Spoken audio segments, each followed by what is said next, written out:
So this trip starts at the end of the Icicle Creek Road. You know, this is the popular recreation area right out of Leavenworth here. At the end of the road is a parking lot and the Icicle Creek Trail. And I'd be hiking 2 miles up this trail to the French Creek Ridge Trail. And going up the French Creek Ridge Trail is about 4.4 miles to the old lookout site on French Ridge. And then right near the lookout site is an abandoned trail that drops back down to the Icicle Creek Valley. This is an unknown. I have no clue about this trail. I believe I remember trip report saying it's gone. But I'm pretty sure I'll be able to find something. So I'll figure it out when I get there. Then I will take the Lorraine Point Trail. It goes up to Lorraine Lake, I believe. And this trail is 2.8 miles.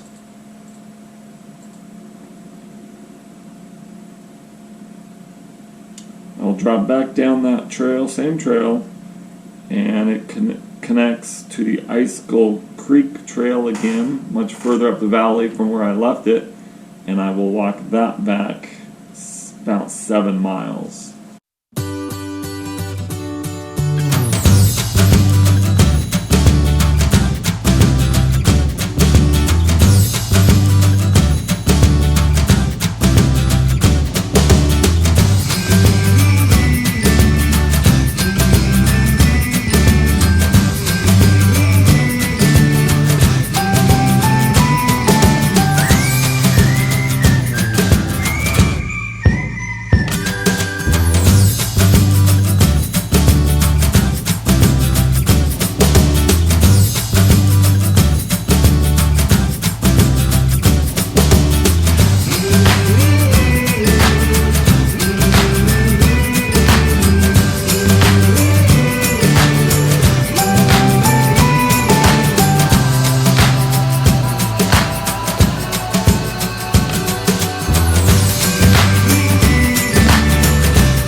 I made it to French Point lookout site, and it is a pretty interesting spot, just off the trail, which is kind of nice.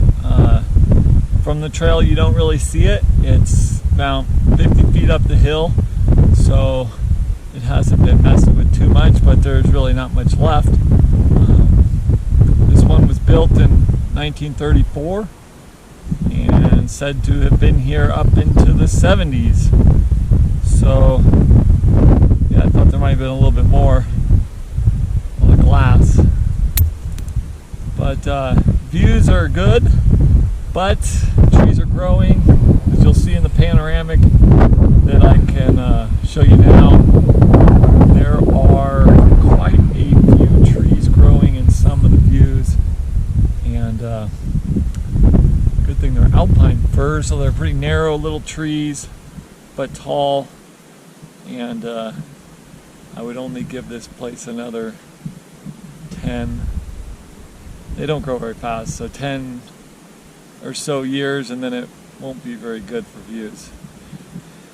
And other than that, I am now headed down back down to Icicle River Valley, and then head up to Lorraine Point. So all the elevation I just gained, I lose, and then I gain it all again. So let's see how it goes.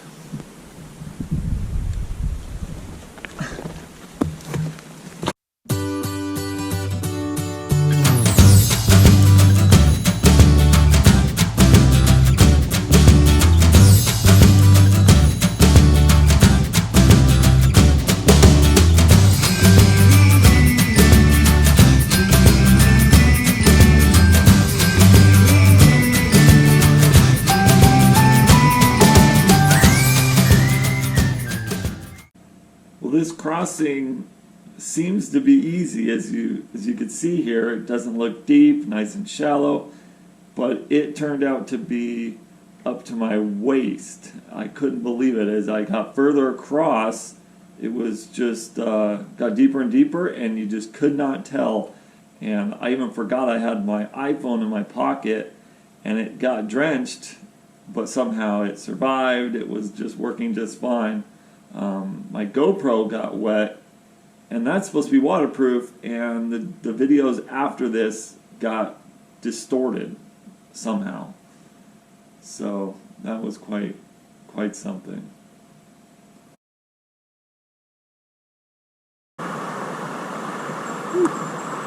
Well, I was gonna set up the tripod and film this, but it was up to my waist, right over here.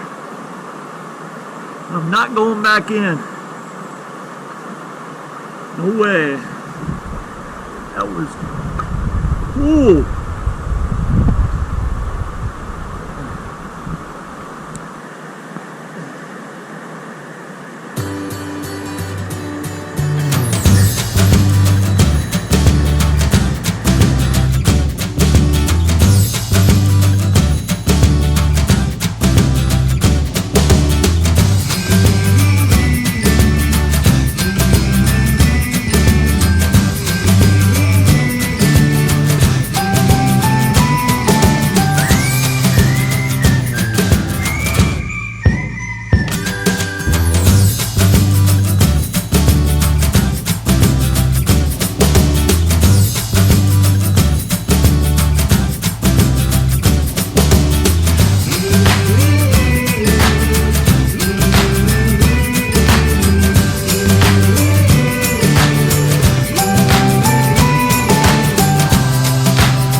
Well, this is Lorraine Point, the second site I'll visit today, and it is about 4 o'clock, so I probably ought to get moving. There's some weather coming in. This particular lookout spot is really neat. It was built in 1931 and apparently abandoned in 1941, so just a 10-year period. But there was definitely a structure here, and it's all over the place. There's just pieces everywhere, and that's because it's pretty hard to get to this spot. You got to come all the way up the Icicle Creek Valley and then up Lorraine Ridge, and then this spot is not even off the trail. There's a side spur off the trail, and already this trail's a dead-end trail another mile up here at Lake Lorraine. But there's a little side trail that's pretty much abandoned and hard, pretty much impossible to follow, that comes to this spot, and it's really neat. It's got a huge view, except for right there, and it feels very secluded. It feels like you could build a nice cabin here, and people would come here for years. It would be amazing to put a lookout back at this spot. They actually cleared a back area over there for some firework. It looks like they helicoptered in some fire crew to work on what looked like a fire trail down here when there was a fire approaching the area. So there's a lot of dead snags that have been cut. But it's a really neat area. There's just all kinds of stuff. You'll see in some of the pictures I show. All kinds of debris around. But it's just a neat spot. It's kind of like a Meeby Pass once that building is gone, what it will be like. Just a neat area on the side of a ridge, and it feels very, very secluded in the Alpine Lakes wilderness. There's just nothing. There's no possible roads that you could see from here. It's pretty neat area. Getting here was a bit tricky. You probably saw me fording a river, but before that I didn't film any of it. But getting off of that last lookout down to that river, the trail was almost gone. I was on the trail 20% of the time, and 80% of the time it was bushwhack, and it was not real bad, but there was just no trail, and so it was just following my GPS. I happened to have my GPS today, thank gosh. Made it real easy, so I could go real quick. I didn't have to study a map very much, and the GPS was somewhat on, somewhat off in places, but it did help me traverse at the right spots, drop at the right spots, and that was several miles. So that wore me out. I won't have time or energy right now, I don't think, to go to Lake Lorraine, which is another mile or so. And I'm not into lake bagging. I did want to kind of go there because it's the end of the trail, and I would never go back there, but it's just not worth it. Plus, the whole north side has snow and stuff just over here, so it's not worth the effort. And I don't think it's probably that pretty anyway, but I could be wrong. I'm gonna head back and should get back before dark. This is the Icicle Creek Trail. Just past the Frosty Creek, west of the Frosty Creek Trail, where they don't maintain it as much. And most people turn, I guess, by this point and don't head up this way. It just needs a brushing, but it's pretty bad. Pretty bad. I did not film the crossing of Icicle Creek. When I hit the creek, or the river, I guess it's Icicle Creek, there was quite a torrent in the area I was at, and I was not going to cross there, and there was some campers right on the other side of the river just setting up, and I yelled across and asked them if anyone had been across the river, and they said no. I went upstream a bit, found a spot, and one of the guys was nice enough to walk up there and just make sure I got across okay, but that crossing turned out to be pretty easy.